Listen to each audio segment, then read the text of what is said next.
Hi guys, and welcome to Autism Journeys radio show. Today I'm absolutely delighted to have the opportunity to speak with Professor Olga Bogdashina. She is one of the foremost minds in the field of sensory perceptual issues, along with many other fields. Olga, thank you so much for coming on the show today. Thank you, Sharon, for inviting me. I suppose just before we start, Olga, I'll just let people know that I suppose in keeping with the ethos, Autism Journeys ethos, today we're going to use language that will be respectful of everybody in the autism conversation. So we're going to use terms like autistic and person with autism interchangeably, just to be respectful of the use of language dependent upon where we're living and so on and so forth. So is that okay with you, Olga? Of course, yes. Perfect. So I'm going to get right started to it because I've got a fortune of questions for you. I could have you on for a day, never mind the short I will be speaking. So Olga, your first question is, how did you initially, or why did you initially decide to start working in the area of autism? Oh, actually I didn't decide. It's life decided for me, you know. I never heard about autism until 1990s. After my son was born. He was born in 1988. He's 32 now. And you see how I see it? I have two lives. In my past life, I was professor, university professor, head of the department, Germanic languages, by the way, and lecturing and very happy linguist, if you like, right? Linguistics was my first subject. But then my son was born and everything changed. My second life started. And it's very different. It's very different because my son wasn't diagnosed with autism at the time. You can imagine it was 1991 when he was diagnosed. He was not 3 yet. And we lived in Ukraine because I was invited to work there for 10 years. I lived there. And he wasn't diagnosed with autism because psychiatrists there never heard about it. At the age of 2.5, he was diagnosed with, I will use politically incorrect language, but that's what was used at the time. He was diagnosed with severe mental retardation. Okay. And, wait for it, schizophrenia. At the age of 2.5, right? How could for me, I decided, no, this is absolutely wrong. It cannot be this. And I started looking for specialists who could sort of tell me what was going on. And I couldn't find it in that country. But I was lucky because, see, I worked in the University of Foreign Languages. As I said, the Department of Germanic Languages. And one of the visitors was an American psychiatrist. And he looked at my son. He came to see me. And he said, look, it's classic autism. This is the first time I heard about it. And you know what happened next? Many friends from abroad started sending me articles, books, information. At the time, I had no computer or anything, no Google. And I started studying autism. I do remember the first time when I received this book about autism. And I was reading it at night. I was crying all night while reading it. You know why? Because I was happy. Okay. I recognized my son on every page. I was happy that I knew the name of his condition. For me, it wasn't good or bad. No, even now, for me, autism is something neutral. It's neither good nor bad. It's just sort of, both. Like non-autism is also both, right? There are good things and bad things. I was happy to know the name. It helped me to start researching autism. And as I said, I got a lot of information from America, from Britain, from Europe. And I was lucky that I had no sort of education in autism at the time. Because there are different schools. In America, it is a bit different than in Britain, right? Perspective on autism in Europe.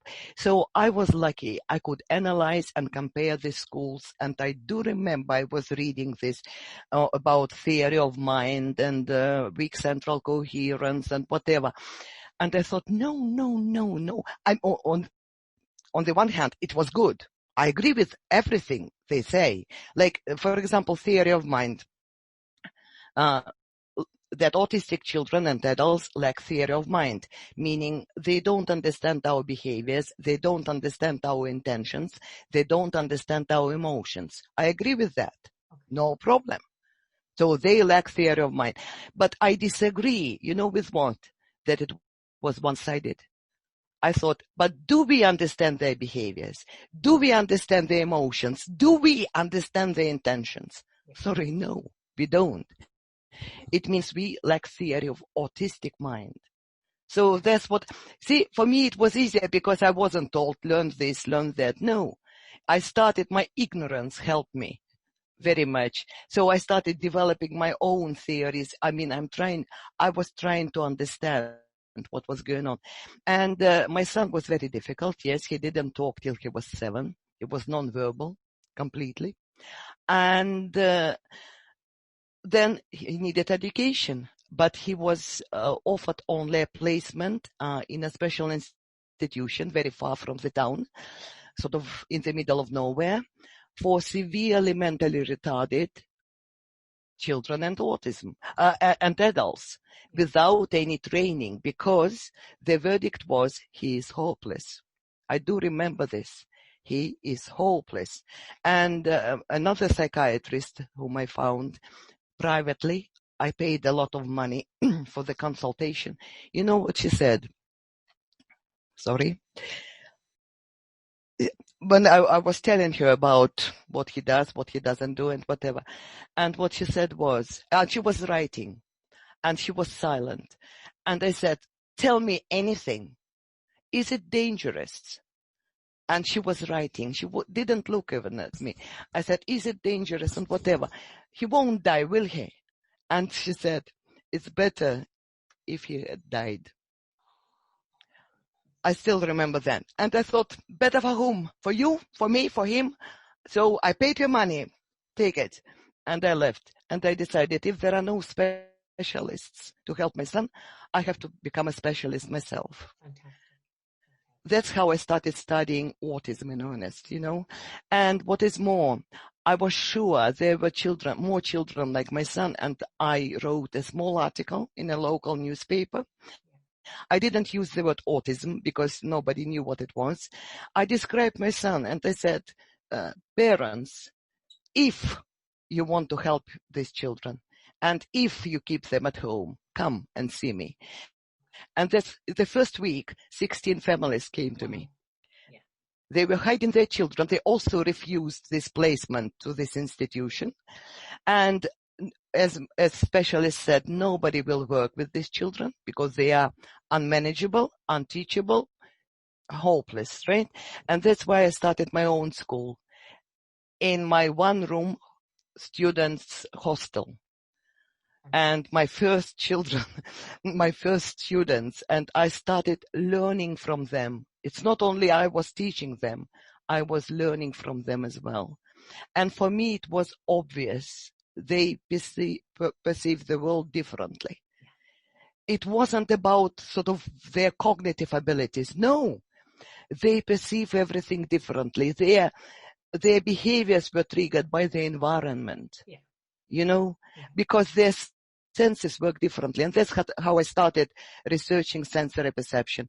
And then, as I was a single mother, I remarried and moved to England and did my dissertation on sensory perception. And that's how I started. That's how my interest in autism started. You know what I mean? And that's why I started working with autistic population. No regrets. My first life was, yes, but my second life is even better. The bonus I found in moving in a completely different direction in research and in my life, I started learning about myself. Yeah. What I found out, I didn't know who I was. When I say, let us be ourselves, it's funny because, see, in my first life, I was a different self. Completely different self. I can't say that I was bad or whatever. No, but I was different. Now I am sort of myself developed. And by the way, I still don't quite understand everything yet. Sometimes it takes a lifetime to understand who you are, and that's what I'm working on. Absolutely. And that's how it started. Okay. Perfect. Thank you, Olga. Can I ask you, Olga, around, I know you've done a lot of work around communication in autism. Yeah. Can you tell me what initially drew you specifically to communication, and I suppose what kind of communication issues are specifically faced by those who have autism or who are autistic? You know, it was the next logical step. If people, or children and adults, perceive everything differently, right?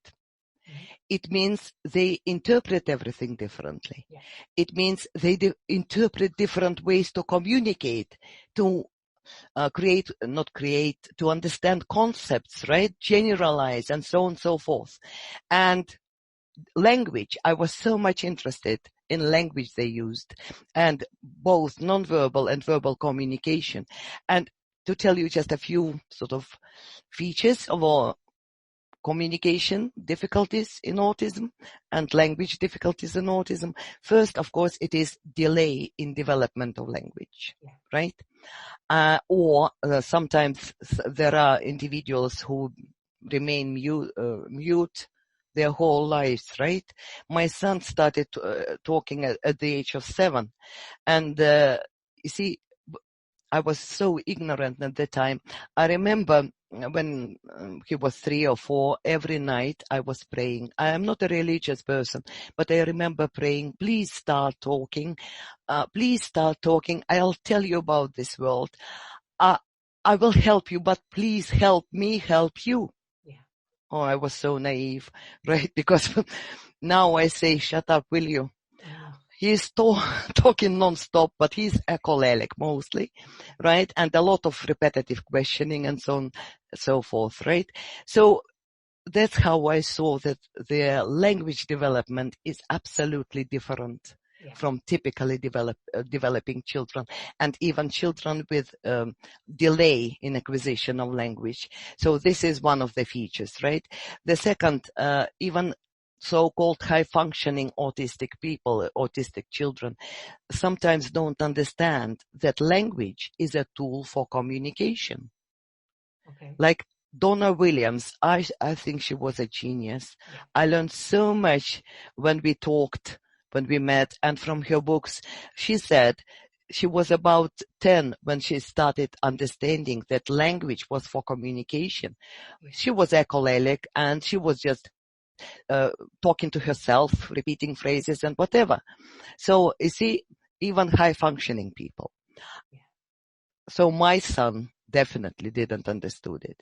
When he started till he was about 15, 16, he was echolalic, he was repeating questions, he was repeating commercials, all this stuff. So, but it wasn't for communication. So we worked on make it communicative, right? Then it is those who can talk and understand that language is for communication. There is no reciprocity. Some children start talking, and especially about their favorite subjects, right? Yeah. And talk, and don't you dare interrupt, because if you do, they will start from the very beginning again. Right? It's better just because they don't see whether their communicative partner is bored or whatever, and they have no time. There is no, if you even look at your watch and whatever, they wouldn't get it. Yeah. They would continue with this conversation. So lack of reciprocity. Then a lack of understanding of gestures, right? Perhaps no pointing, lack of understanding emotional expressions, facial expression, body language. This is also a problem, right? Then inadequate reaction to some phrases, words, emotional reaction. Some challenging behaviors can be triggered by a word, even a neutral word. I remember I was working with an adult, non-verbal verbal adult with autism, and I was lucky. One of the service users, he warned me, don't say sorry to Dave. Because the word sorry triggered his sort of challenging behaviors. Because he didn't understand the meaning of it. But something bad in the past happened to him when this word was said, and that's how he connected. So there are so many other things, plus verbal language. When they start developing verbal language, it is sort of idiosyncratic, like echolalic, right? Echolalia, like pronoun reversal, very typical, like repetitive questioning, metaphorical language, and other features of verbal development, right? But yeah, these are the main things about differences in communication. But it doesn't mean that they do not communicate. It doesn't mean they do not, even non-verbally. The main problem is we don't understand their communication. Yeah. They have their gestures, but we don't understand their meanings. They have their verbal expression, but we don't understand their meaning. So this is also important to remember, not to be one-sided. Their communication is impaired. Yeah. And what about ours? Yeah. If we don't understand autistic, non-verbal and verbal communication, we are impaired in this. So let us sort of be fair and take the blame as well. Absolutely. I know I spoke with Amy Laurent from the CERTS program, I suppose probably 12 or 18 months ago now, and she would speak very clearly about the responsibility for any communication line with both individuals, not just the autistic person. That we equally have a level of responsibility to do our best to understand what is being communicated to us. And I suppose people tend sometimes to forget that, don't they? Mm-hmm. And another thing is parents often understand the language, both non-verbal and verbal. That's why it's so important to have parents as interpreters of their child. I remember I met one mother and we were talking in the kitchen while her non-verbal son, he was about 5 or 7, between 5 and 7, and the only vocalizations he produced was and that is it. Nothing, no consonants, nothing. And he was in a living room, and he was in all the time, and we were talking, and suddenly his mother rushed to the living room, telling me he's in trouble. Sort of, he heard something in all this and yes, we found him behind the TV set with a screwdriver in his hand. How could mother, because for me it was I didn't know his language, and she did. Yeah. Olga, you mentioned echolalia. Mm-hmm. That your son would it be predominantly echolalic now? How do you and you spoke about teaching him how to use it functionally. Do you have any pointers or tips for parents that might be listening in who might be able to support their young person in utilising that echolalic phrase and making it more functional so that it can be used as a means of communication? Yes, but let us start with that echolalia can be non-communicative and communicative, right? So non-communicative in the past, when they repeat all these phrases from TV or songs or whatever, or just few words. Yeah. But in the past it was considered it should be eliminated completely. Oh, no. And of course I disagree. I always disagree with everything, Yeah. And because it is sensory play. Some like either this feeling on the, feeling and the sounds and whatever it is. They love, but when they are pronouncing certain words or phrases, whatever, they start giggling even. It's so pleasant. So we can't eliminate. We shouldn't, you know what I mean? But it should be time and place. First work and then you can play. Because see, I always say, if you want your child not to do something which the child loves to do, think about yourself. Because see what they say, oh, it is inappropriate. I'm sorry, our hobbies, are all hobbies inappropriate? Yeah, I know what you mean. For the life of me, I don't understand what is so pleasurable to watch grown-up men running around one ball. Give them a ball each, let them play. I think it doesn't make sense at all. But see, still, if I think, I'm sorry, it's not politically correct. If I think it is stupid to watch it, right? No offense, no offense, no offense. But I wouldn't switch off the TV when my husband is watching it. Yeah, I thought, okay, whatever, he's like a child. So, and communicative echolalia, there are so many different functions. This is important. If you want to shape it into something communicative, I mean, for us to understand, it is communicative already, but we have to understand its function, right? Sometimes, some echolalic children, the function is like, I don't understand. Like Donna Williams in her book describes it, that she didn't understand the language, but she understood that some sort of response was expected from her. So she repeated it back. You know what I mean? Yeah. So it's a different matter altogether. For some it will be request. If they want to ask something and say, do you want a biscuit? They don't mean you want a biscuit. It's they want a biscuit. Yeah. It is here where we can help. Yeah. Very quietly, you want a biscuit? Okay, say, I want a biscuit. That's how I started with my son. Okay. Shaping his language. And here we come to another problem, pronoun reversal. Yeah. For them, I and you, and they don't understand it. Again, we have to think. For autistic children, one object, one word. Okay. If this is, I don't know, I can't think about something. For example, if this is a watch, okay, any other watch is not a watch. You know what I mean? They are very, very different. So one thing, one word. They don't like synonyms and whatever. And look at this I and you. It jumps. The word jumps. I know what you mean. For my child, his mother was I when she was talking about herself. Somebody talking about her, she suddenly became she. And when somebody approaches her, she suddenly became you. Yeah. It is very, very confusing, right? So so again, it is possible helping the child to shape the phrase, without sort of any forcing or whatever pressure, just quietly telling the child how to say it.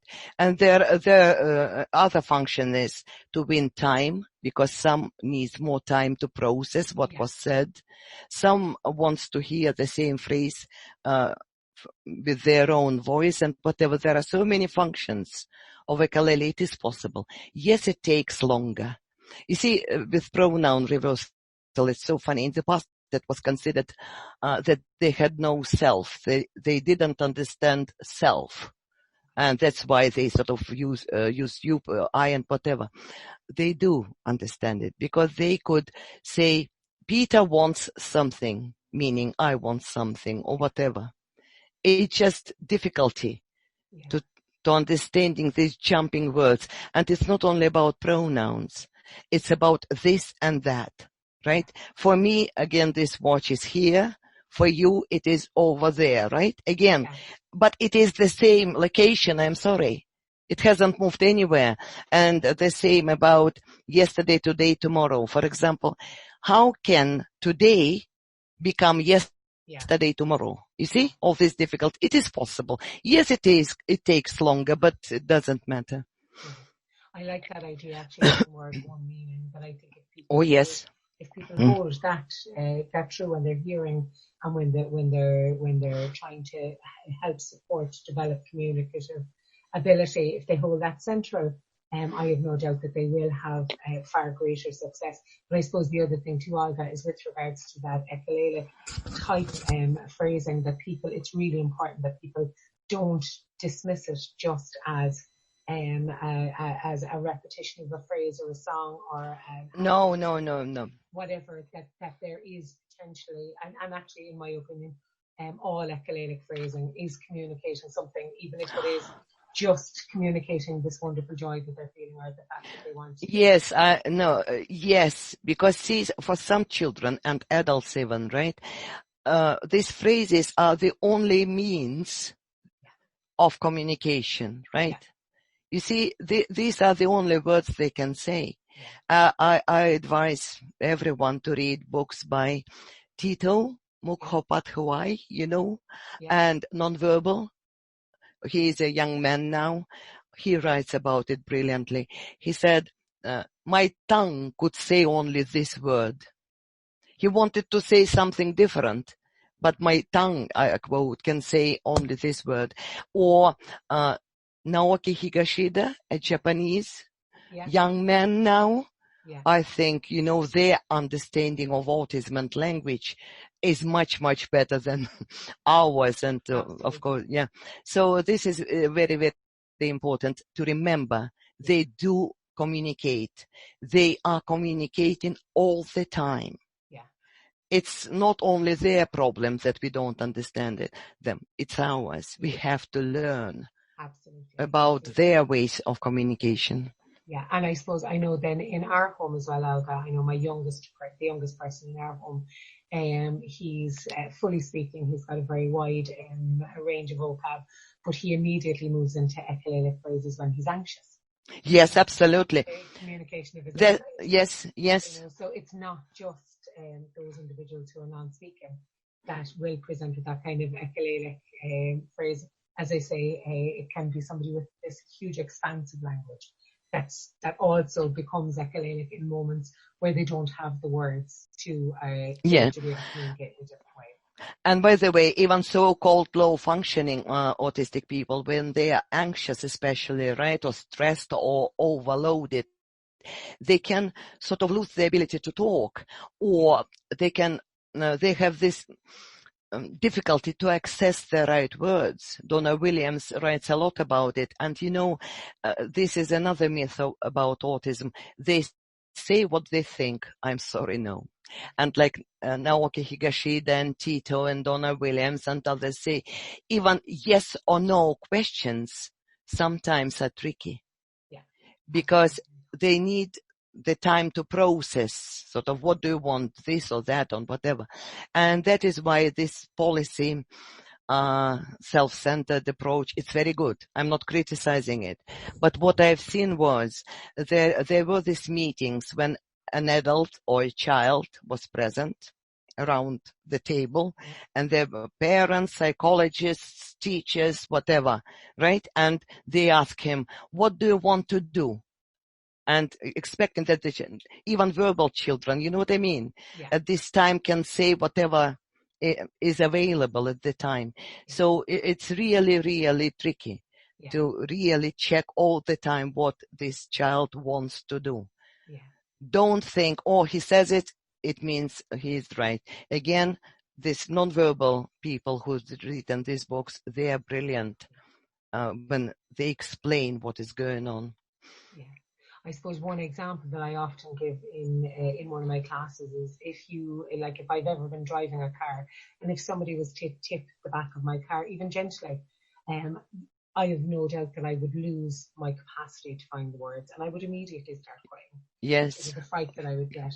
And when you think about it like that, we all have and will continue to have moments where we can't find the words to state what we need to state. Yes. And I suppose when you think about that round table meeting with small children or with older children or indeed adults, there's a huge social demand and pressure placed upon the person. So actually those kind of meetings need to be changed. The format of them need to be changed, and there needs to be an alternative way in which to ascertain information from that autistic person. Yeah. Really, do you know? Olga, can I ask you, would you explain to me what the sensory perceptual experience of a person is to my listeners? This is the bit that I'm really... This is my favorite. Again, I'll start with what I don't like while discussing it. then you see my sort of perspective on this. In the past, the sensory problems were not recognized at all. Now they are recognized. I should be happy. I am not. I will explain. Because mostly it's about hypersensitivity. If you listen to somebody, they said, oh, they're too hypersensitive, whatever. I don't deny it. Yes, hypersensitivity is a huge problem, or hyposensitivity as well. But these are consequences of other sensory perceptual differences. Okay. They are not at the root of this, right? There are much more important phenomena we should know. For example, what I call Gestalt Perception, but it is inability to filter information. Okay. They are too open, their brains are too open, let's use this metaphorically, to all the stimulation, because we are surrounded by hundreds and hundreds of stimuli every minute, right? Yeah. And we are sort of block out irrelevant stimuli, and we focus on what is relevant. But what is relevant for us is not relevant for autistic people, actually. And what is more, they have no capacity to block irrelevant stimulation, right? Sort of their brains are overstimulated. They cannot filter this information. And that is why when they start processing something, they start processing bit by bit by bit. And here we have fragmentation. And this is where weak central coherence come in. Okay. You see, at the stage of sensation, sort of, that is why I say this theory is right. Okay. But it's not sort of the cause of everything. At the start of sensation, they cannot filter out information, right? No filters. Okay. And at the start of interpretation and processing, we come to this fragmentation. Like Donna Williams, she said most of the time her world was fragmented. I remember because we were sitting together and she was telling me, when I look at you, I can see your eye. Yeah. At the stage of sensation, she could see me. But processing, she started with eye, and she said, then I move my eyes and I see your nose, but your upper lip and whatever. And she said, I had to put everything together in my head. Okay. But by the time she was wearing tinted glasses, these special glasses, colored glasses, and they helped immensely. Fantastic. She said, as soon as she put on these glasses, she saw a room.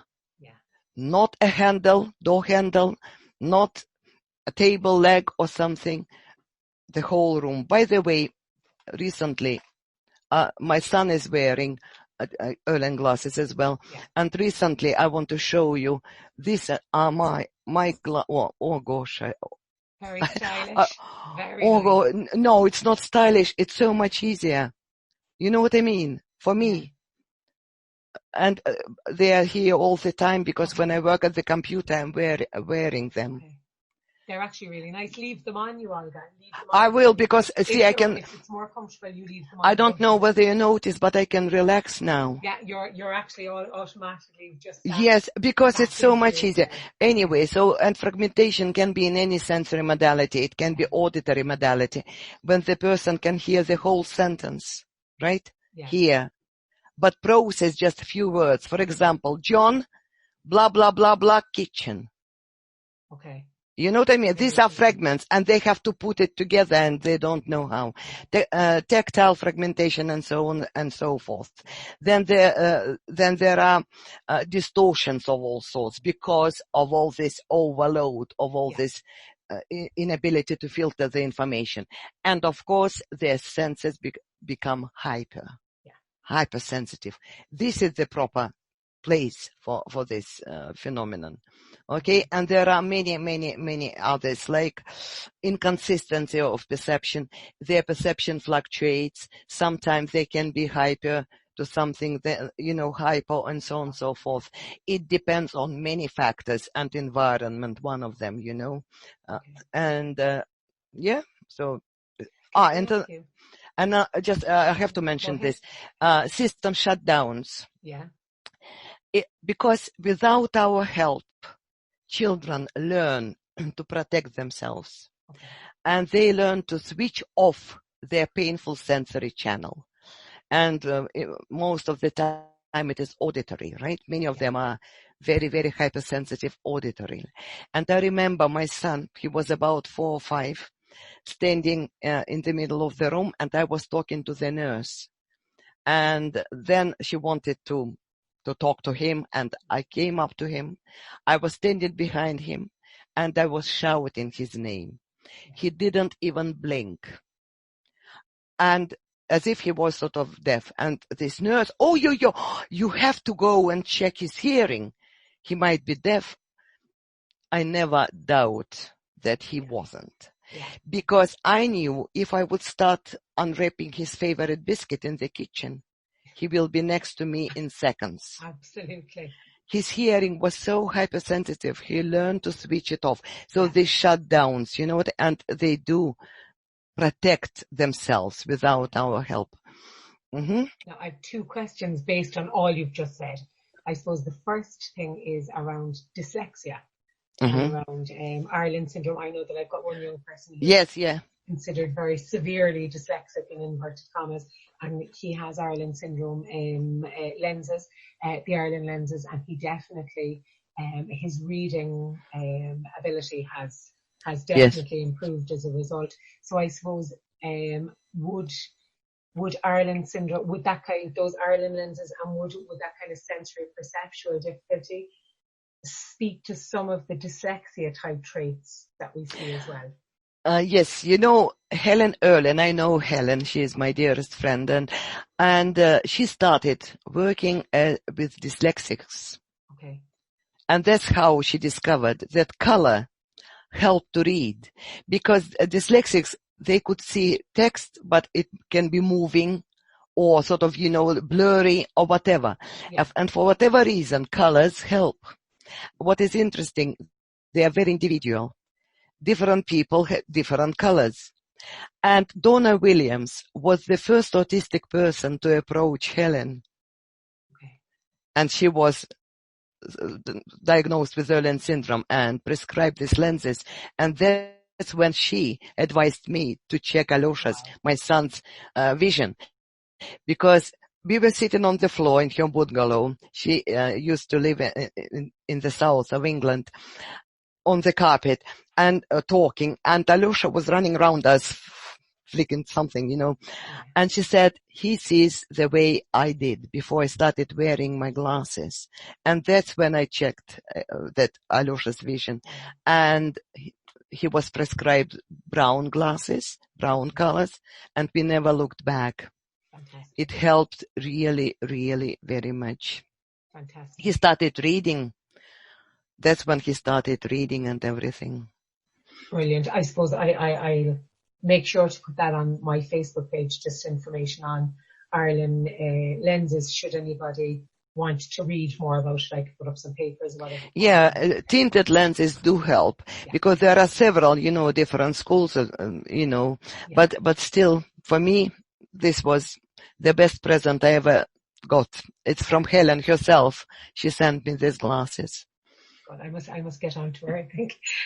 Can I ask you as well, Olga, then, based upon that the Ireland lenses and so on, and just on that kind of sensory perceptual fragmentation that you spoke about, we oftentimes hear about young people having difficulty following more than one instruction at a time and so on and so forth. Do you believe that that's linked in with that fragmentation and sensory perception? Of course. With regards to the auditory thing? You know, what is happening? For some, they can process just few words, 1 or 2 at a time. Yeah. You know, it's so important to know each child. But when I started working with Alosha, when he was about 3, 4, and 5, our first class, because I was desperate to help him, lasted 20 seconds. That's all he could process. Yeah. You know, but for me, it was a victory, the first victory. Absolutely. That 20 seconds, he could understand what was going on and what I was saying. You know, yes. And for whatever reason, the colors of the lenses slow down perhaps the stimulation, and they are able to process more at a time. So yes, it's everything is connected. Yeah. I'm taking in what you're saying because it's very, like, it's just so fascinating. But yeah, but it's important to know, you know what I mean? Yeah. Because address your visual problem and you will help your hearing, you know what I mean? Like when we were talking, Donna and I, you know, I said, look, he's very hypersensitive auditorily. His hearing is painful. You remember the shutdowns and whatever? She said, no. His main problem is vision. Just trust me. I am happy I trusted her. Because as soon as he started wearing his glasses, his hearing improved. Yeah. So he still is hypersensitive, but it is not painful anymore. Okay. You know what I mean? Yeah. And theoretically, if you want theoretical explanation, look, if your vision is unreliable, if distorted, fragmented, or whatever, hypersensitive, what would you do? You would use other senses, right? To see. It means hearing was doing two jobs, hearing and vision. By the way, by the sound, what I was doing in the kitchen, my son knew what I was doing. By the sound, how I put something on the table, you see, his ears, with his ears, he saw what I was doing. As soon as I started doing their own job, hearing improved, if you like, right? Sort of, still he is much better than anyone else in our family. No, perhaps I am better. Very hypersensitive hearing, but not painful. And it's not painful anymore for him. But just one warning. When he started wearing glasses, he wouldn't leave the house without his glasses. I never told him, don't forget your glasses. You see, he knew. Okay. The first time he tried, like Donna said, the first time she tried, she thought, oh gosh, it's so different. He knew. But sometimes the glasses didn't work. Okay. In certain situations, like, you know, a lot of overcrowded place, a lot of sounds, smells, movement, people. His glasses didn't work. And, you know, and he became sort of, okay, challenging behaviors. But it's very interesting. He became angry with his glasses. Okay. He was hitting his glasses because they didn't work anymore. You know, still we have to provide sort of more or less safe environment. So don't overdo it. Don't take them everywhere and whatever. Fantastic. I suppose when you think about autism, the field of autism, ordinarily people think about processing being one section, or generalization being a piece, or sensory processing being a piece. And I suppose you're speaking really to the fact that all of these should be considered a whole, and that all of course need to be that they're so interlinked that you can't separate them, that they have to be support. The individual has to be supported as a whole, not just in one small area or in another. Of course, that is why, you know what I mean. All the senses are interconnected like this. Is one sense is affected, other senses become affected as well. So it is important to find which one is the most important one. I mean, you know, the trigger of all this domino effect, and address the problems. For my son and Donna Williams, it was vision. For somebody, you know, Annabelle Stelly, her book, Sound of a Miracle. For her daughter, it was auditory. And she lost the diagnosis of autism after auditory integration training. But after this book, it was a bestseller, of course. Many families took their children to these centers. No more miracles. I mean, perhaps one or two. Why? Because for Georgie, her daughter, the main problem was hearing. Right? This inability to filter out information, distortions, fragmentation, hypersensitivity, which triggered all these other senses to be overloaded. But for my son, it is vision, right? For somebody else. So it's so important to find out which one. Yes. And then you will see the improvement. Another thing is, you know, it's quite a common picture. A young girl, for example, autistic girl, non-verbal, smelling things in people, right? What do we say? Don't smell people. It is not nice. Of course it isn't nice, I agree with that. But if it is the only reliable channel the girl uses to make sense of what is going on, actually we try to shut her down completely. Instead of investigating which senses and why, whatever, are affected, sort of provide her some treatment, like even glasses or whatever, for different sense, different approaches, right? And the girl will stop smelling. You don't have to tell her this if she can rely on other senses. By the way, my son was like this. He smelled anything, everything, and whatever. He could, before the glasses. Wow. He smelled his food. Before he would touch his food, he had to smell it. Yeah. Because his vision was unreliable. As soon as his vision improved, he stopped smelling. Yeah, okay. Sometimes if I choose the perfume, I say, Alusha, what do you think? And whatever. It's different, but Yeah. he doesn't use his nose now to learn about the world. Yeah. Okay. And strangely enough, he doesn't wear glasses at home. I wear them at home only at the computer. Okay. Because, there's flickering and it's really hard for my eyes. But outside, he wouldn't leave the house even if it is night time. Okay. This is interesting. At night, when it is dark, he needs his glasses even more than when it is sunshine. Okay. Because of the contrast. These lamps, yeah. bright lights, Yeah. cars passing, darkness, it's even harder for them. So he is happy to wear his dark glasses when we go somewhere in the evening. But at home, he doesn't need it. Again, why? Because we adjusted the home. We didn't do it consciously. You know what I mean? I cannot tolerate bright lights. I can't. Yeah. We have no bright lights at home, right? So that's why, we adjusted the environment for our needs, and it works. Okay, one person is unhappy. It's my husband. He likes lights, but in my family it is democracy. Yeah. The majority don't. Majority. So, Majority. yes, so we are trying. No, but he does understand how important it is for us. Fantastic. And fantastic. Would you do me a favor, Olga, and just tell listeners what the name of your book is, because I know that that anybody who finds the last 5 minutes of this conversation interesting will find your book exceptionally interesting as well. About sensory perception. Yeah. Oh, give me a second. Just so that people can read up more about it. It is sensory perceptual issues in autism and Asperger syndrome. Yeah.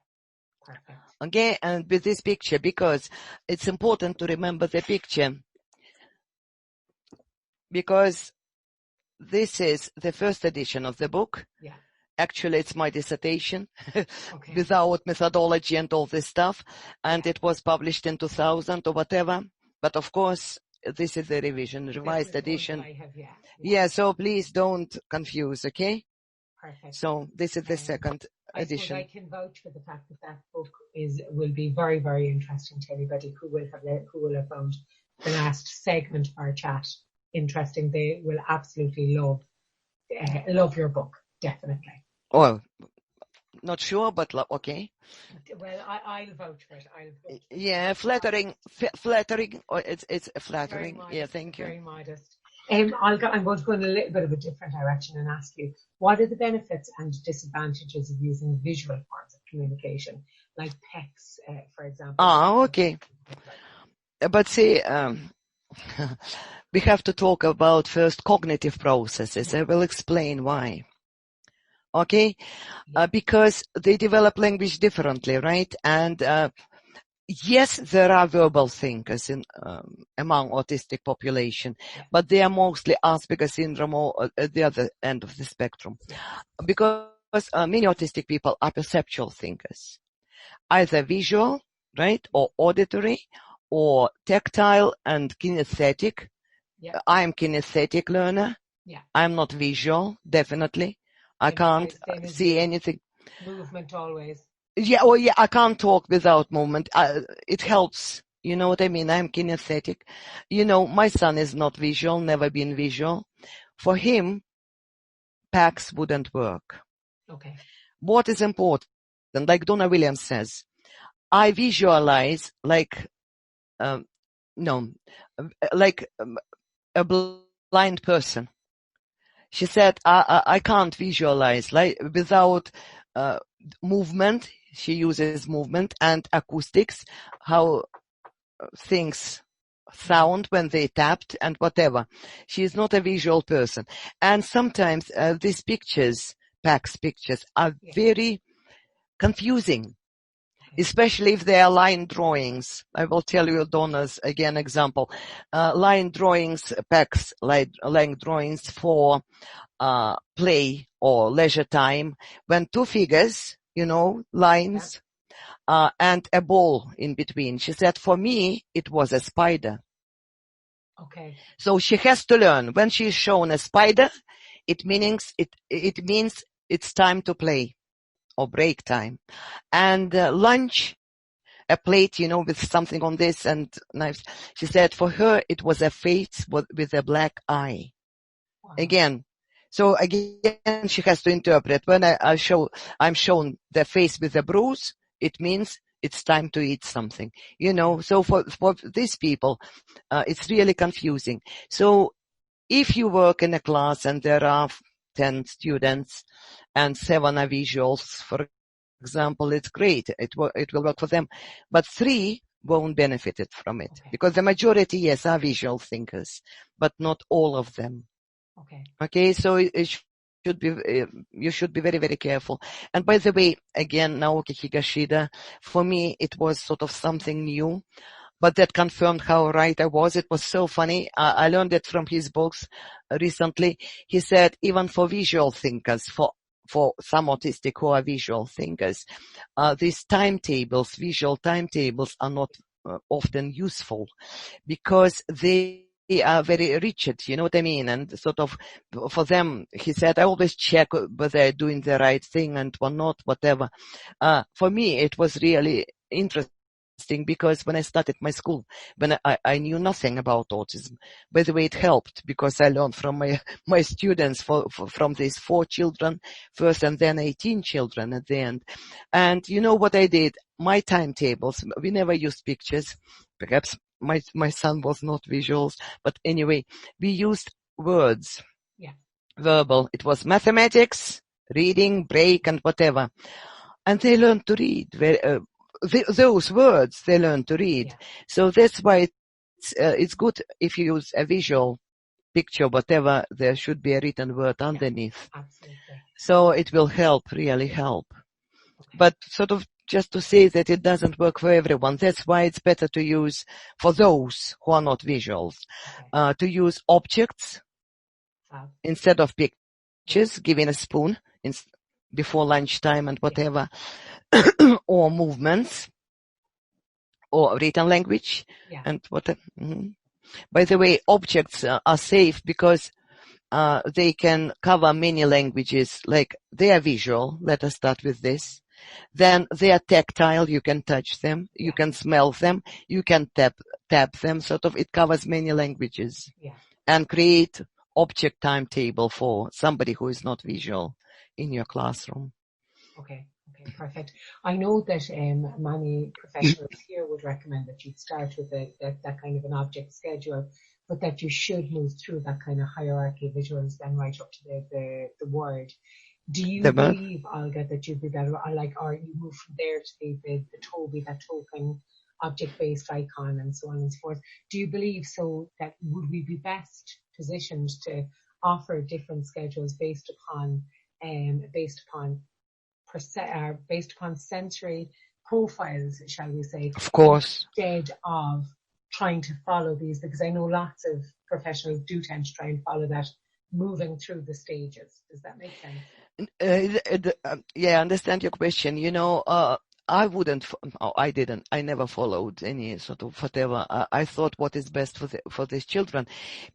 Because, see, if you start with visuals, with children who are not visual thinkers, what is the point? Okay. Just start with objects. You know what I mean? Yeah. So, or if they're kinesthetic, like I am, for example, movements, and it really helps. And it helps to express myself, for example, right? And to understand others as well. And let us go, sign language. Yeah. How shall I put it? Not to be too... Sign language was designed for the deaf communities, Yeah. right? It is too linguistic for our autistic children. Okay. It is too literal.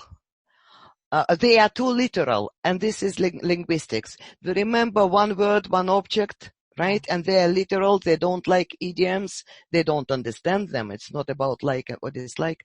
And again, Donna Williams, she said, for milk, sign is this. Yeah. She said, if somebody shows me this, I will interpret it. Donna, do you want to see the cow milked? She's literal. Okay. You know what I mean? Yeah. Or biscuit. I know the sign, biscuit, right? What is biscuity about this biscuit? Tell me. I know the origin. It's about sailors and whatever. But for the child, as Donna said, if I want milk or whatever, it's easier this. Yeah, exactly. Of course, it can mean not only milk, but it can mean a drink. At least you will know Donna wants a drink. Yeah. And you can offer milk, tea, juice, whatever. Yeah. And biscuit. Instead of this, how can the child connect this with biscuits? She said, I will do this. Yeah, exactly. Again, it can mean anything, but at least you will know Donna wants something to eat, and you can offer banana, biscuit, and whatever, and then see what she wants. Yeah. And another thing is, aren't we preparing them for independence? Don't you want, or don't we want our children live happily, independently, or with little support? Tell me how many people understand sign language? Yeah. Shops, restaurants, outside, very few, right? And can you imagine a big autistic man, non-verbal, comes to the pub and shows this? Yeah. You see? Yeah. There might be trouble as well. Yeah. And if he shows that he wants to eat something and drink, yeah, it's a different matter altogether. So that's why, see, I think sign language, so much time teaching them those signs which are very linguistic, right? And they are very literal instead of mimes. Yeah. Those gestural things that we kind of... Mimes, yes, mimes. Like, toilet, or what? How can you? I love your descriptions. She said it's so illogical and irrational. It takes a lot of time and effort, but it's better to use mimes. Yeah, absolutely. So see, it's not just follow from this, that, and that. It depends on the person, of course. Yeah. And written language, I think it's really, really important. Yeah, absolutely. Donna, Olga, can I ask you, what kind of factors must be considered when helping the autistic individual to select and utilize the correct form or forms of communication for them? First, of course, to find out which language this particular individual speaks. Yeah. Right? Speaks. Like, if they're visual, yes, it will be visual. If kinesthetic, tactile, and so on and so forth. This is important, to find out the language your child speaks. Yeah. Use this. Plus, environment. Create the environment where the child is not distracted, where they can actually learn something. What is more, a lot of different approaches, right? Yeah. There is direct approach, teaching it, and indirect approach. Yeah. Again, some children who are described as aloof, withdrawn in their own world, yes, we should be more direct a bit with them. Yeah. Sort of, trying to attract their attention, right? Others who cannot tolerate eye contact, because many of them can't tolerate eye contact. and you start your teaching this child, look at me, it means the child will learn nothing. Nothing. Yeah. But their peripheral perception is very, very acute. So with these children, indirectly confrontational approach should be used, right? And the main thing about it is don't insist on eye contact. Yeah. Talk to the wall, talk to the floor, talk to your shoes, whatever. Mentioning the child's name from time to time, and let the child respond the same way. And it's, again, when teaching, sit next to the child, not in front of the child. But it's funny, my children, my daughter and my son, when they were younger, they found out to communicate. It's so funny.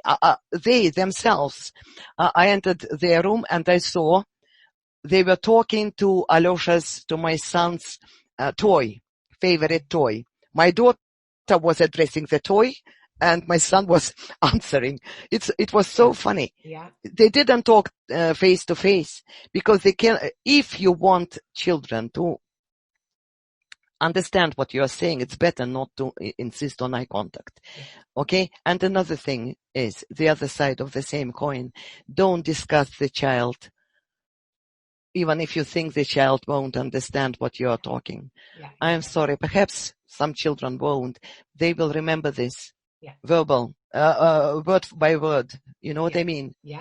And sometimes you will hear what they say. Anyway, it hurts when they hear about themselves, not very good things. But what is not hurt, about this, is you can discuss your child. Discuss. Sort of, you can talk to your colleague, for example, say, Mary, she's such a clever girl. Today she did this. Mary would be happy.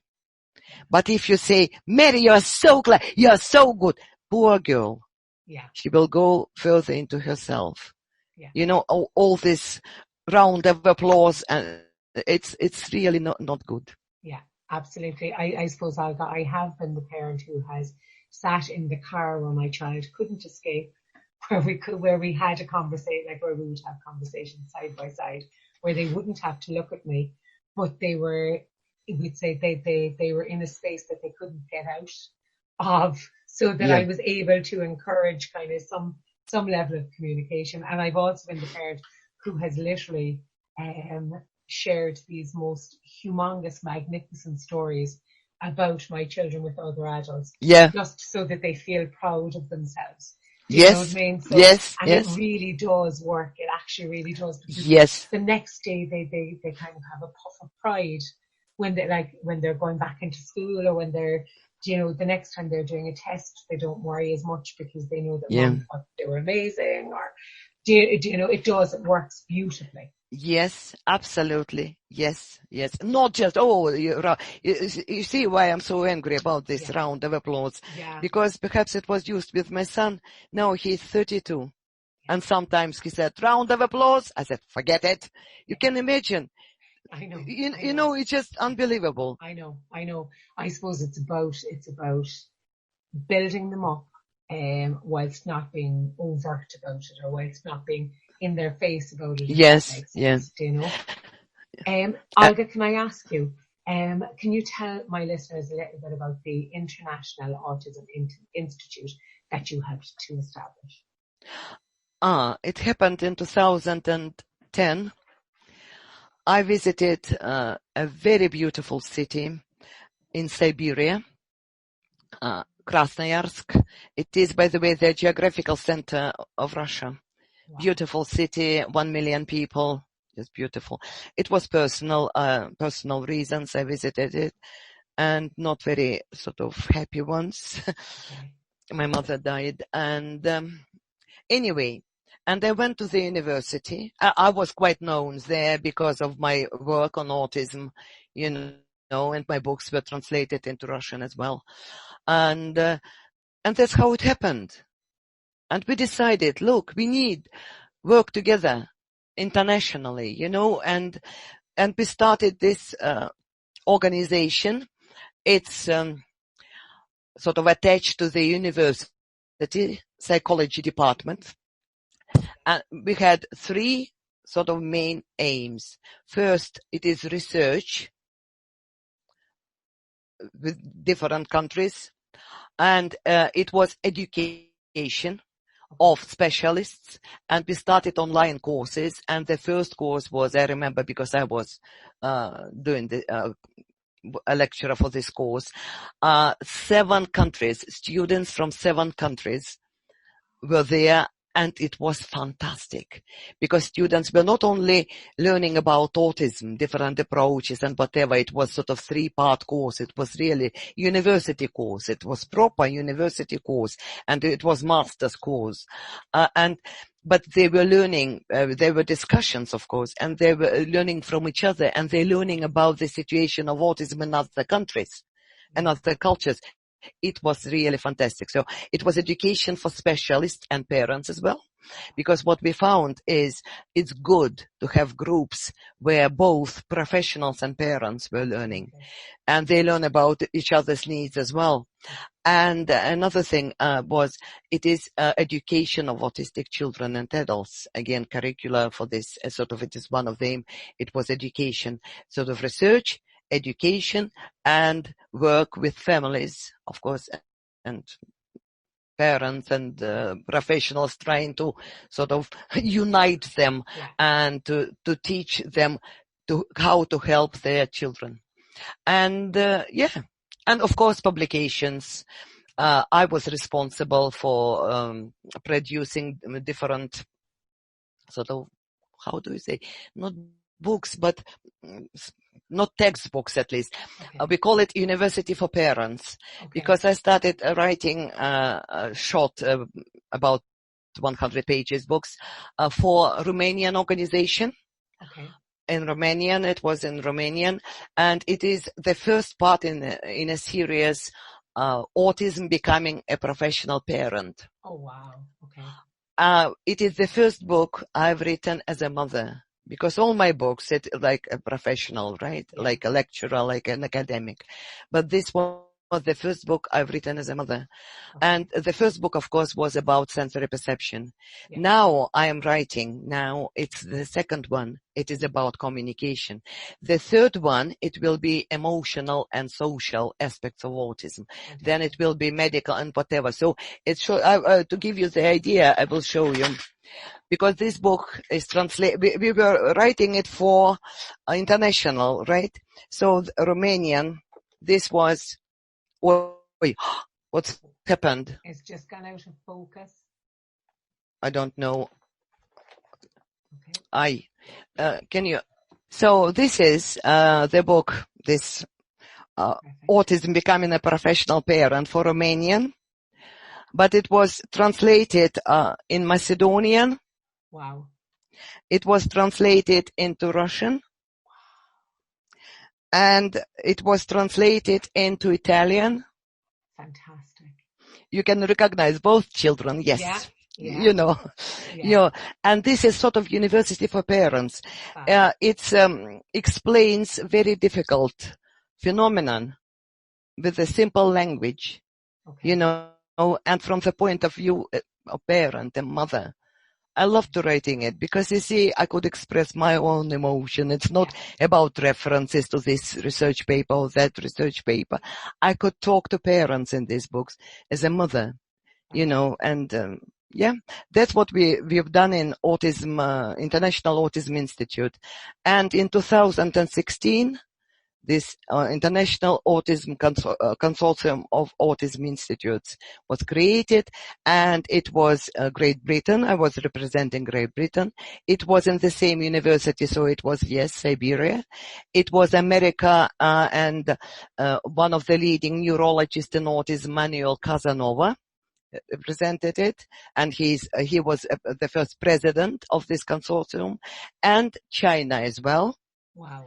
Plus Spain, and now we get more in Bulgaria and perhaps Brazil. We are joining our efforts. So the same aim, right? Sort of trying to promote autism research, educate, yes, internationally. Fantastic. Olga, I'm going to ask you this book, this professional parenting book. Is there any, there's no English version of this book? Because I recognize the picture of your beautiful boy and beautiful girl on the front of that Italian cover, but that doesn't seem to be available in English at all, is it not? I will tell you why. Because see, English publishers don't want their book if it's been translated already, if it's published in other languages. Okay. Okay. I can send you as a gift in English, please. in I would PDF, absolutely love it. That would in be PDF, perfect. because see, it's like, I was going to publish it like Amazon Publishing, but no time to do this, and I'm so useless with covers and whatever. But because one of the publisher started with, they were so happy, they liked the idea and whatever, but then they learned that it's been translated in several languages, but it was written for these countries, you know what I mean? Yeah. So, but anyway, Well, I'll follow up on that PDF. They want global rights and. Mm-hmm. Okay, sugar. I suppose the autism community is lost in that case, you know, particularly us parents of autistic young people. Yeah, but see what we're trying to do. We started with Eastern Europe, like Romania, and because there are not many books in Romanian, you know what I mean? That's why we try to help them with information. Fantastic. So that's how we started. Fantastic. Olga, I'm going to step back for a minute. I'm looking at my list of questions and I've actually skipped a really important one. I hope you don't mind. I'm wondering, what are the various perceptual and cognitive styles that we do see in autistic people? I know this can be linked with sensory perceptual experiences and so on. So could you explain a little bit about that, please? Yes. First, let us start with perceptual styles, right? Because everything starts with sensory perception, not cognitive things, you know, influencing sensory perception. It's a bit different. It's one of them is monoprocessing. Like typically developing people, they use all their senses simultaneously, right? They can see, they can hear sounds, they can feel, and whatever. For many autistic people who use this monoprocessing, it is too much. Yeah. They use one sense at a time. Yeah. If they look and see something, right? I mean, they understand what they're seeing. They can lose the ability to understand, to process auditory stimulus, right? And what we should know about this style, again, while dual perceptual assessment, it's important to find out whether this is the case, because if the child is doing something like buttoning or whatever, with his eyes closed or just not looking, what do we say? Look what you are doing, right? Yeah. That is it. The child will lose the tract altogether. You know, it's important to know about this. And they can switch between visual or auditory and whatever. It helps. They use one sense at a time, not to be overloaded. So it's also not only a style, but protective, some sort of protective mechanism, right? Then, as I said already, peripheral perception. Yeah.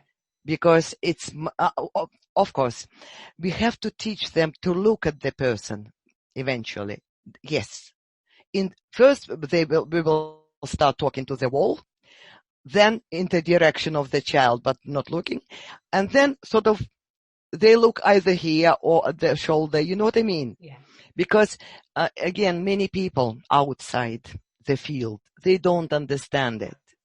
And they would find it suspicious if our children, for example, don't look. So they will learn to look in the direction of the child or of their communicative partner. It's funny, one of the autistic adults, I heard him saying when he was introduced to somebody, he said, "Do you want eye contact or conversation?" I loved it. I like it. And, you know, and they teach each other sometimes. Look at their forehead, look at their shoulder. They will never see the difference. So see, all these tricks are very important to remember. So this are perceptual style. And another one, it's especially typical for so-called low functioning or people like Donna Williams, for example, whose ego is not developed. Let us put it this way, okay? I will explain it. You will see what I mean. It is resonance. Okay. It is these people resonate with their environment. Yeah. You know, these body problems, motor problems with the body. Some don't feel their body at all, right? Yeah. Can you imagine? Some don't feel where their body ends and the environment begins. Yeah. You know, it's all this so they are connected, much more connected, and they feel, call it whatever you want, energy, vibrations, or whatever. I'm not going to this new age and whatever, but no, it's absolutely natural. For example, if somebody is angry, you do see it, right? Like somebody's red face and like this, or two people are arguing, husband and wife, for example, in the kitchen, shouting at each other, plates are flying around, you know what I mean? And you knock at the door, silence, they open the door, smiling. You enter the kitchen, you feel it. Yeah. Do you agree with this? Yeah, absolutely. You feel it, and you are not sort of as hypersensitive as many autistic are, for example, right? So many of them, many autistic children and adults, it's like they feel these emotions physically. They don't interpret them. And this is very, very difficult for them. Stephen Shaw, you know, Professor Stephen Shaw, also my very good friend. And he coined the term to describe this, echoemotica.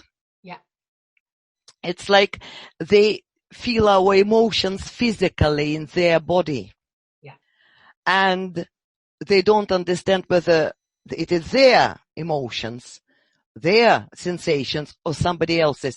Like Stephen said, it took him a long time to learn to distinguish between his emotions and somebody else's. And why it is important to know? Because sometimes it is us who triggers their challenging behaviors. Yeah.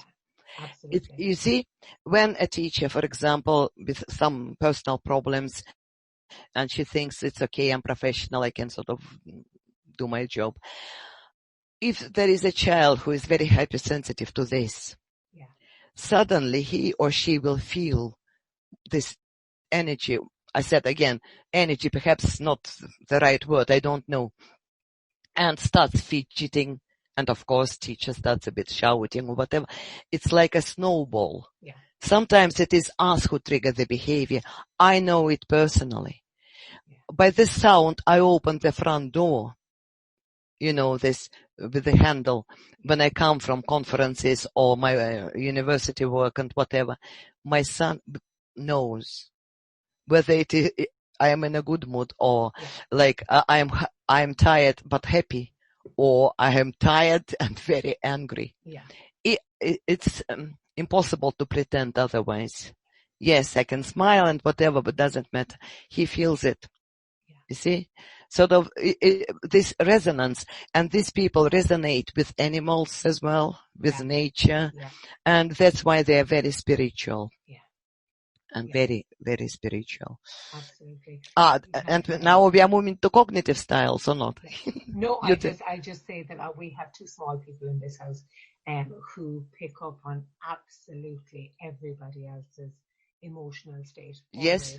And my youngest guy, actually, what we've started to do, and I don't know, he's engaging with it. So we're utilizing it. And I know people think that new age crystals and all that kind of stuff, some people don't agree with it, but it's giving him some sense of control over what's going on. He holds, we've gotten a specific little crystal that he holds, and that he does a thing called bubbling up, where he closes his eyes and he imagines himself in an unbreakable bubble of pure light, whatever color he chooses, and he closes his eyes and he squeezes them tight, and then he'll say, well, my bubble today was blue, Mom, or my bubble today is red, Mom, or my bubble today is yellow, Mom, or whatever the case may be. But he's engaging with it, and it's giving him that kind of sense of security that perhaps otherwise he wouldn't have. Yes. So it's working well. No, I don't know whether or not it worked for other children, but it's definitely working in our home with Yes. him. So, Yes. And it is important to know about, let us call it perceptual style, if you like, right? Yeah. This resonating, Absolutely. merging with certain stimuli, merging and resonating. Yes. Exactly. It's like sometimes, like Donna describes self. They don't feel self because they feel self everywhere. You know what I mean? Exactly. This unity with everything around them. So this is the perceptual style, if you like. Absolutely. Now, Olga, tell me about the perceptual style. Cognitive. You know, it's like there are two, say the main styles: subconscious and conscious. Conscious, it is rational, it is sort of, subconscious. You see, even not if we do not consciously attend to something, we still perceive it. Yeah. Subconsciously. Like Donna Williams called it storing room. Yeah. A lot of information comes, you are not conscious of this, but it can be triggered, whatever. And again, she calls it unknown knowing. She said, sometimes I can answer the question. I didn't know the answer to this question. But I answer this question and then surprised, how did I know? You know, it's just like, and they think subconsciously. Not all of them, of course. Okay, we are not talking about, I'm trying to show how some autistic people, their thinking processes, right? And again, what is more conscious is a direct style, right? You sort of, by watching and whatever. And subconscious, it's by experience. Yeah. You store experiences. It's very, very different. And thinking in this style is very, very, very different because it is indirect, and indirectly the storage for information is unlimited. Yeah. You can take in so much. Well, consciously, it's really, really more limited. Then memory and thinking in autism, it is perceptual, right? We talked already about visual thinking, kinesthetic thinking, right? And all this. So again, it's important to know how they think and use the means to sort of cover this, right? I mean, which are most suitable for this particular child. And what is interesting about perceptual thinking, it's not only about visual, whatever, spatial as well. And spatial is not necessarily visual, by the way. It can be spatial visual, right? And we know many autistic people are good at it. But spatial, not necessarily visual. By the way, when my thinking is special, and I can't put in words because I can't describe pictures. There are no pictures.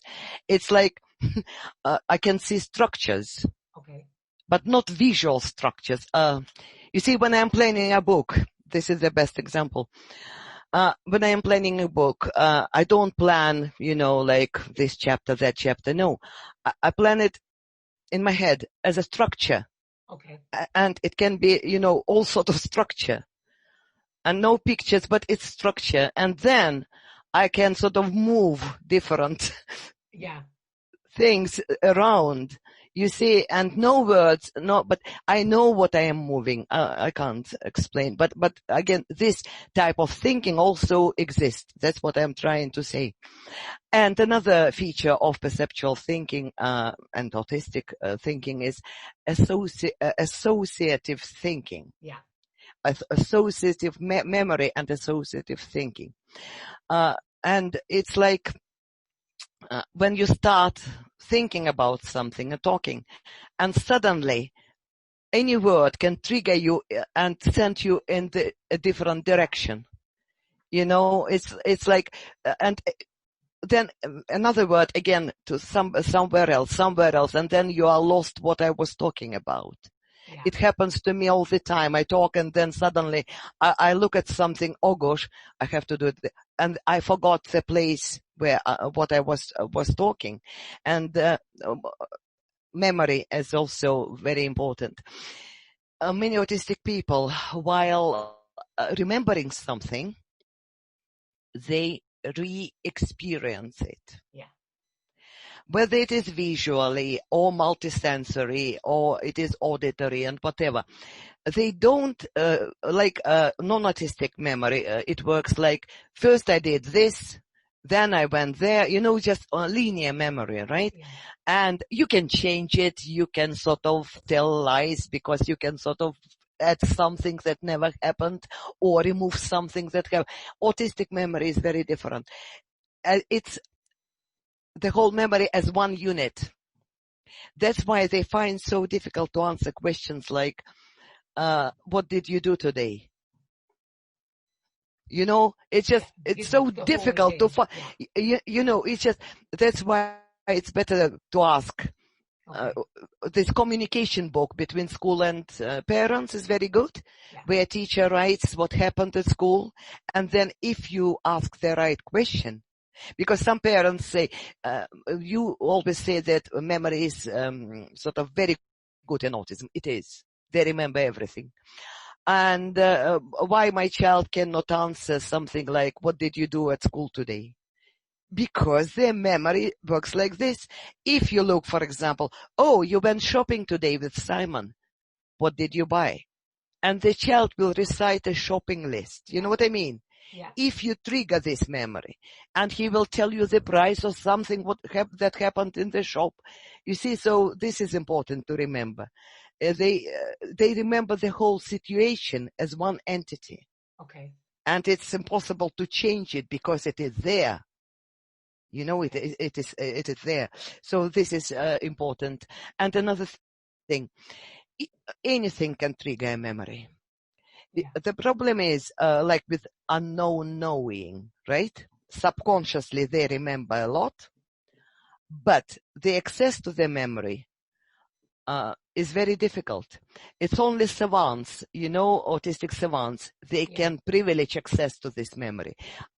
Others, they need triggers to provide some unknown knowing, to answer the question they didn't know they know the answer to. Okay.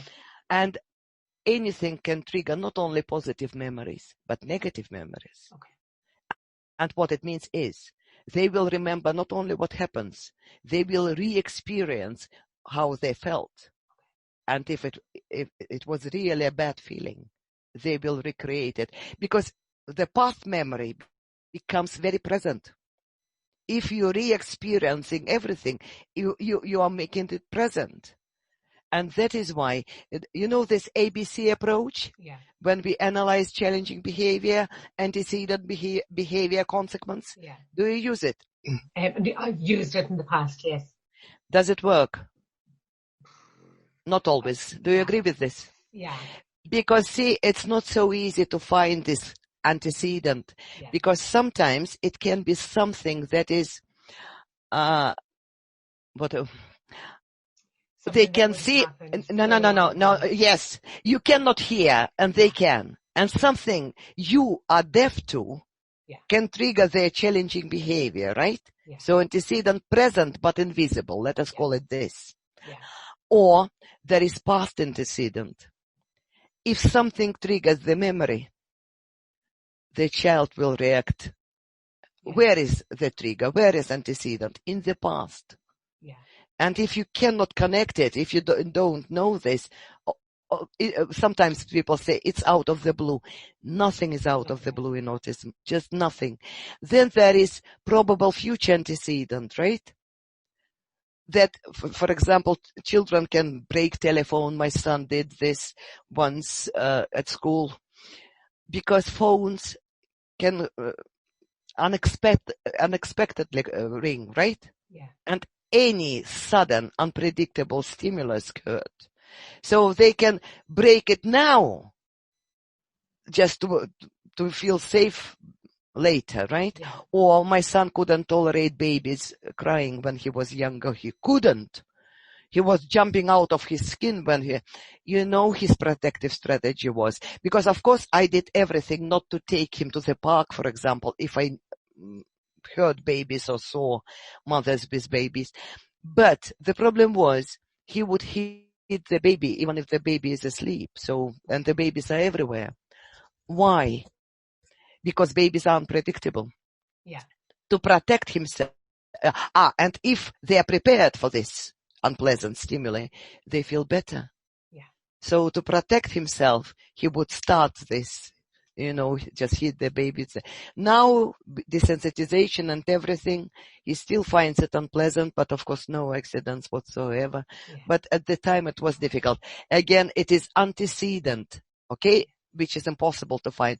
Then we talked about it when it is us, our emotional state, that triggers the behaviors, right? Because they cannot distinguish between their own feelings and our feelings. They feel it physically in their bodies. Then it can be synesthesia as well. Because some word can produce some sort of pictures in their heads and they don't like it.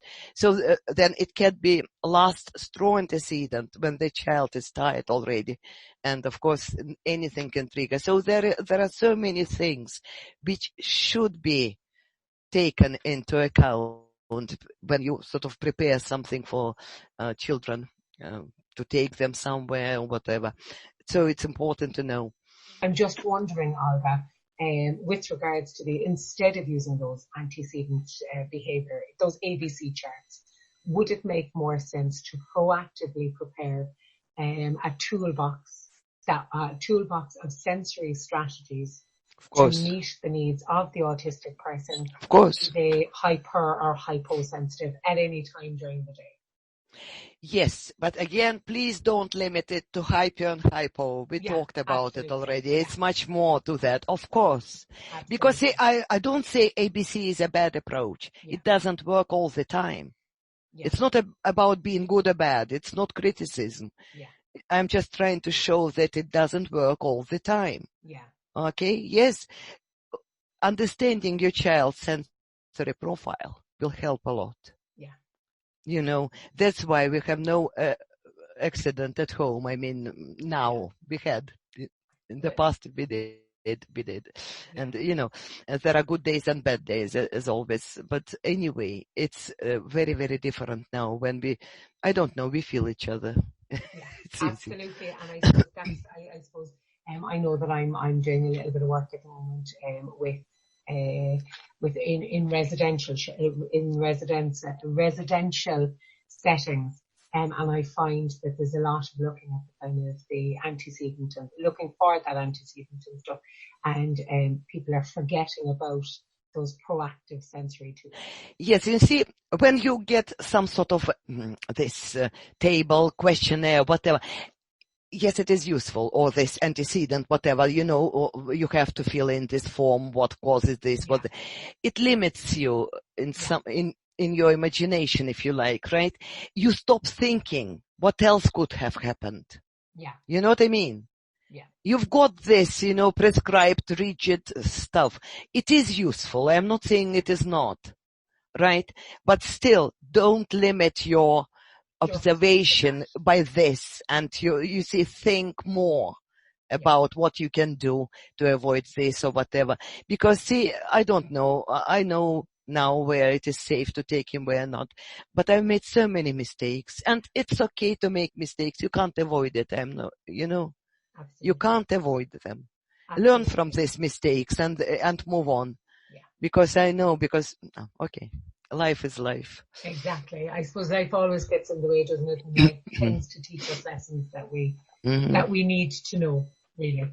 Can I ask you, Olga, how did you find your experience as a parent of two autistic individuals has influenced the way you look at the condition as a whole? Oh, first, as I said, they are so different. The approaches I use are the opposite sometimes. What is good for one will be, don't even dare do this to the other. You know what I mean? And now, as so much more is known about autism, and still we don't, the more we know, the more we understand how little we know. It's of course, but still, now more and more researchers say it's not autism disorder, autistic disorder. It's a group of autistic disorders. Okay. It's a heterogeneous condition, different in kind. Yes, a lot of overlap, right? Yeah. But still, you see, and now many researchers looking for phenotypes or subgroups in sensory, even in sensory. Yeah. Let us take this. Again, 5 children in your classroom. And one of them, 3 are hypersensitive to light, Yeah. 2 hyposensitive. Can you imagine your day? 3 wanting lights on, 2 lights off, fighting, screaming, challenging behavior. Just if you start grouping children like this, they belong to different subgroups. They are autistic. They are autistic. But they belong to different subgroups. Because if you put these children into one classroom because they are autistic, I can promise their teacher will soon look for another place of employment.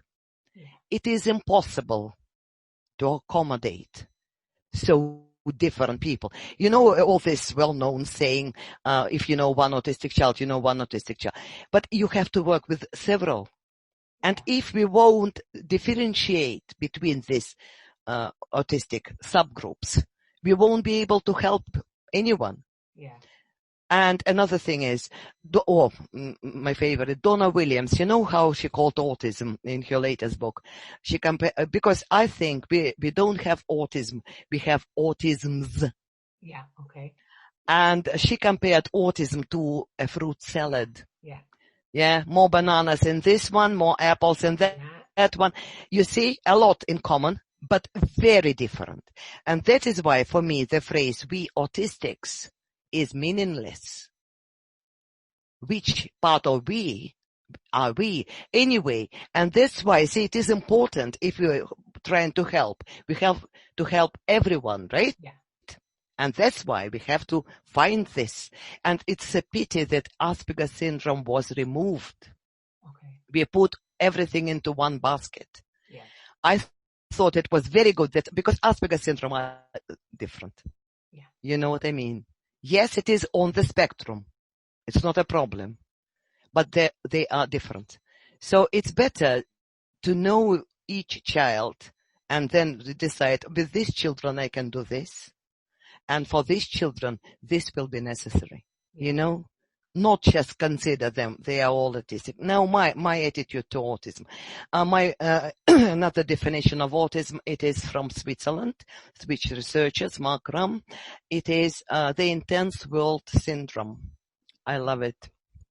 Their research shows, they did a lot of research. It was 1997 or something. Yes, 1997.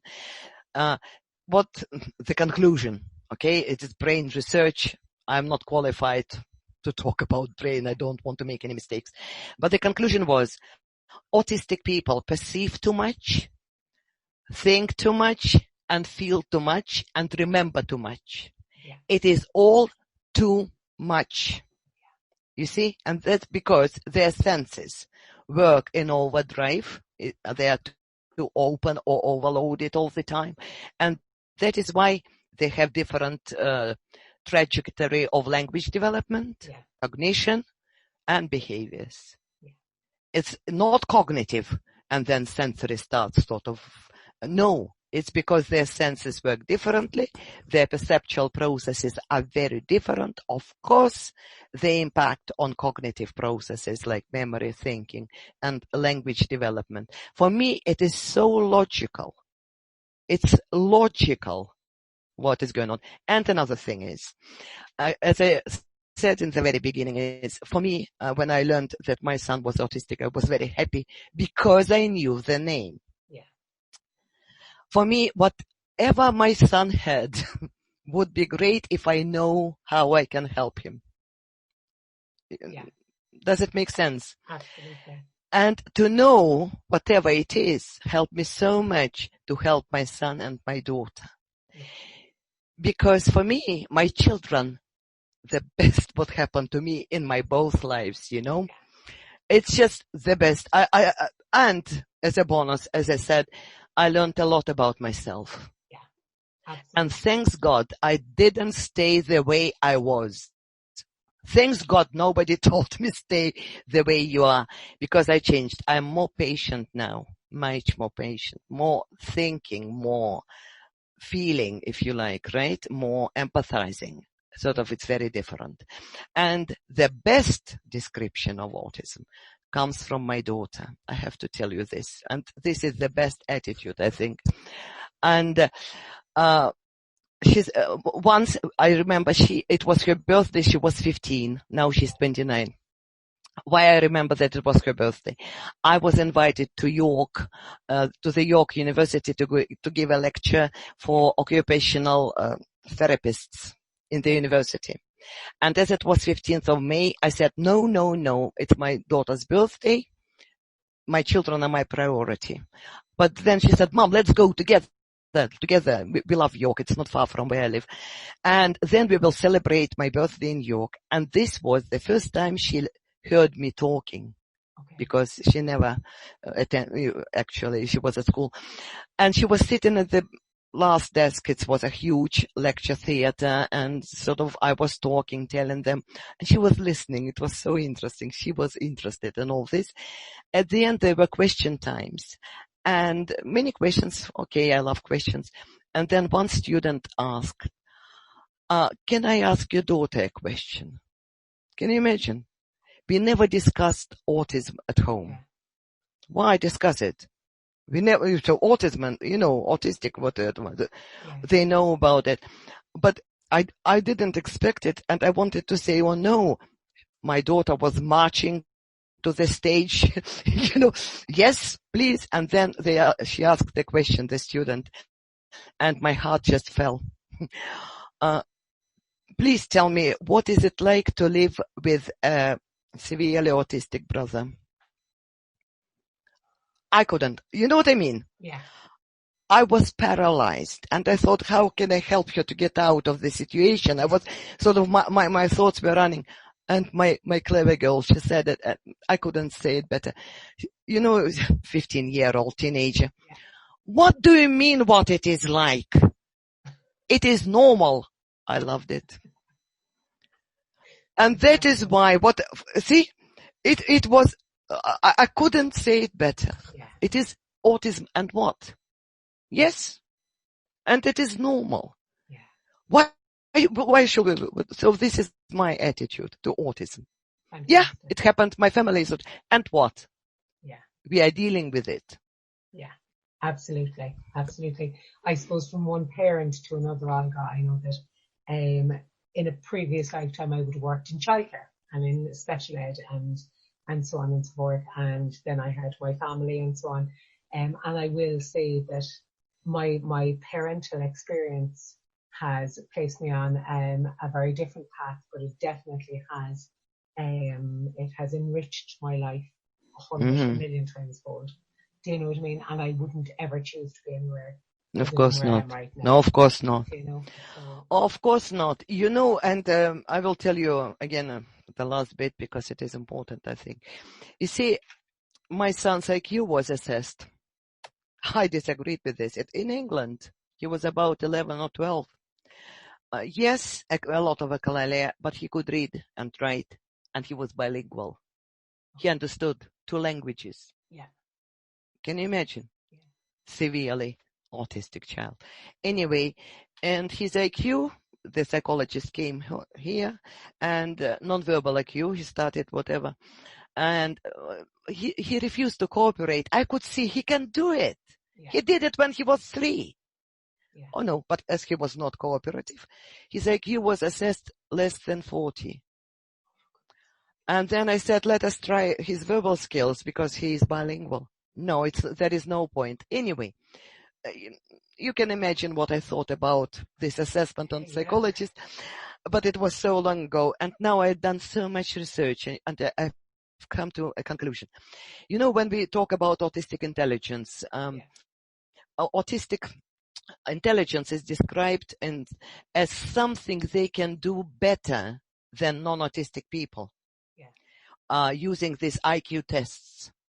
And some tests they do better, much better than non-autistic people. But I don't think it is, no, okay, it is autistic intelligence, but it's not the main point. Because these IQ tests were developed for non-autistic population. Okay. To see whether they are delayed in their development or not, right? Yeah.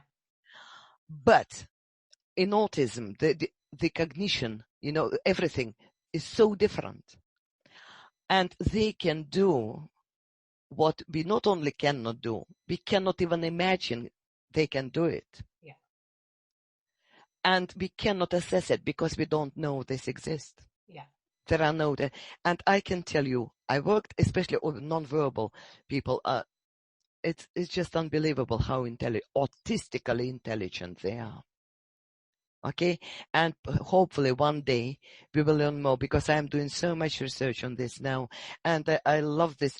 I think again it was Jasmine O'Neill and Donna Williams. They talk about it.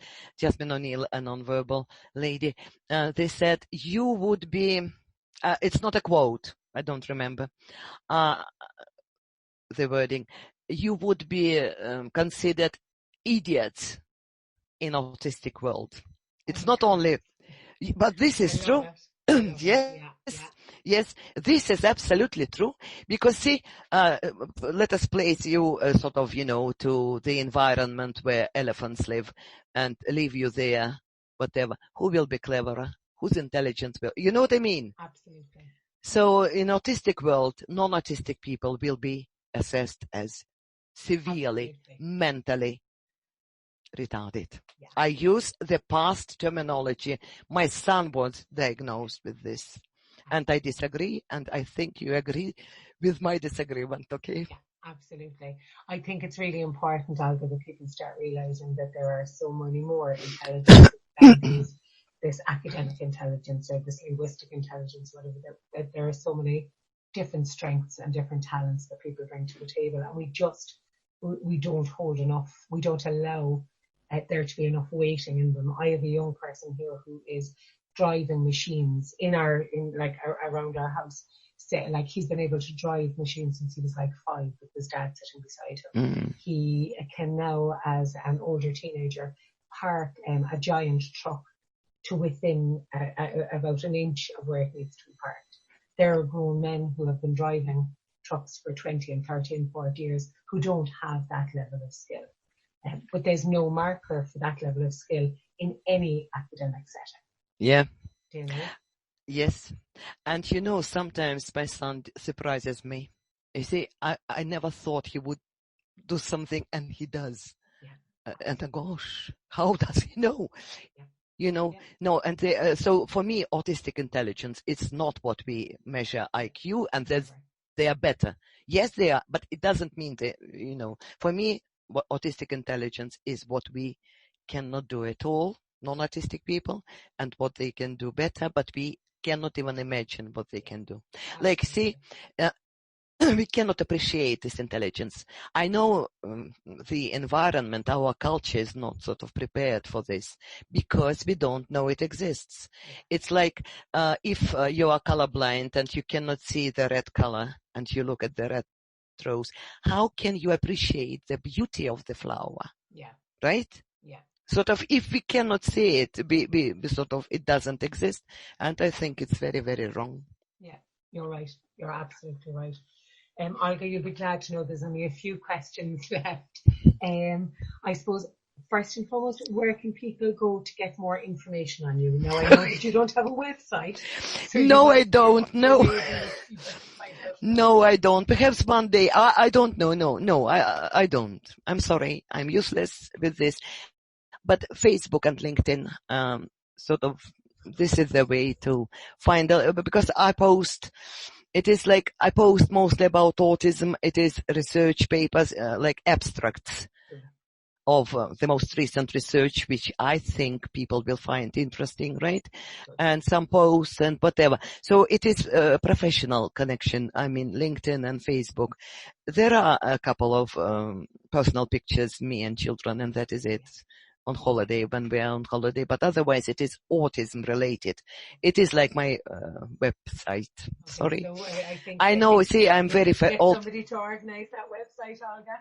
Yeah, I'm very old-fashioned, like, last century dinosaur. Oh, I know. Still, you have to. That's something that your daughter can get on the case for you now. Yeah, perhaps she will. Definitely. Olga, can I ask you, are you in the process of working on any other books or papers that people should keep an eye out on at the moment? Yes, now, now I'm you see, sensory perceptual issues I showed you, right? Yes. Because revisions are necessary, much more research and much more information. And now I'm revising my second book, Communication Issues in Autism, so don't buy it. Okay. I'm revising it because it was written about 15 years ago. Of course, there is so much more, and I'm working on it, and it will be completely revised. Fantastic. And of course I'm working, I mentioned it, on my second book in this series for European countries. Perfect. And I am with my son in lockdown, Yeah, I know the feeling. What was I going to say, Olga, with regards to your second, the book, the first book that you just showed me there, this one, the communication, that one.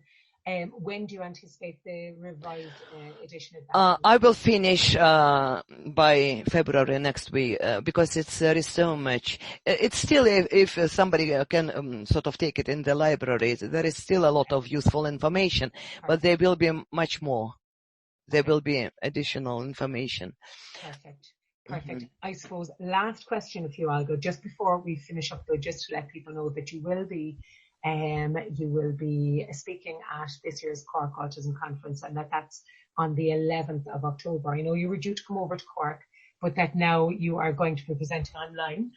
I have my ticket purchased. I can't wait to hear all that you're going to share on the day. I know that you've said that a lot of what we're going what we've spoken about today, that you will be discussing some of that in much more detail at the conference. Is that correct? Yes, it will be about communication and language, yes.